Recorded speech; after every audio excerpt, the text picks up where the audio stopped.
سوال ہوا ہے کہ کیا مسجد کی پہلی منزل پر اعتکاف میں بیٹھا جا سکتا ہے یا نہیں، کہ مسجد کی 3-4 منزلیں ہیں تو مسجد کی پہلی، دوسری، تیسری منزل میں اعتکاف بیٹھ سکتے ہیں۔ شرعاً اس میں کوئی حرج نہیں ہے۔ مثلا جماعت گراؤنڈ فلور پر ہوتی ہے، پہلی منزل، اور جو دوسری منزل ہے وہ جمعے کے لیے اور عیدین کے لیے کھولی جاتی ہے، استعمال ہوتی ہیں،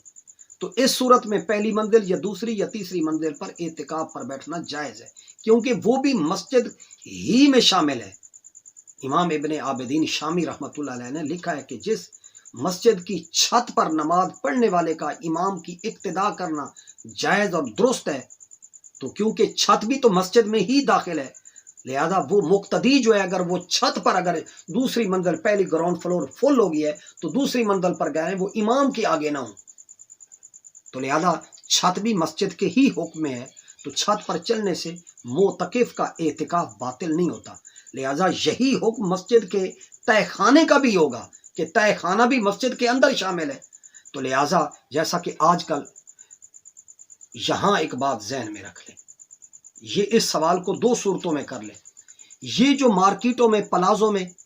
فیکٹریوں میں، ملوں میں اور بازاروں میں یا مختلف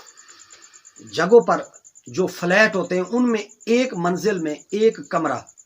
مسجد کے لیے مختص کر لیا جاتا ہے، تو اس صورت میں کیا دوسری منزل پر کوئی بندہ اعتکاف بیٹھ سکتا ہے؟ تو لہذا دوسری منزل پر اعتکاف میں کوئی نہیں بیٹھ سکتا، کیونکہ وہ ایک ہی مسجد ہو، وہ ایک منزل ہوتی ہے، وہ اس کی اوپر والی منزل مسجد کے احاطے میں نہیں ہوتی، اس پر دکانیں ہوتی ہیں، شاپس ہوتی ہیں، مارکیٹیں ہوتی ہیں، تو لہذا دوسری منزل اور تہہ خانے میں، لہذا اگر یہ بات ہے تو اس میں ذہن میں رہنا چاہیے کہ وہ مسجد کے جس کا تہہ خانہ بھی مسجد ہے اور اوپر والی بلائی منزلیں بھی اس کی مسجد ہے، تو اس میں تو اعتکاف میں بیٹھنا جائز ہے۔ اگر فلیٹوں میں اگر اس طرح کا کوئی ایک کمرہ مختص کیا گیا ہے تو وہ مسجد کا اوپر والا حصہ یا اس کا نیچے والا تہہ خانہ وہ مسجد کے حکم میں نہیں ہوگا، لہذا مارکیٹوں میں، پلازوں میں اور فلیٹوں کا مسئلہ الگ ہے، اور جو مسجد کے لیے تہہ خانہ اور اوپر والی منزلیں ہیں ان کا حکم الگ ہے۔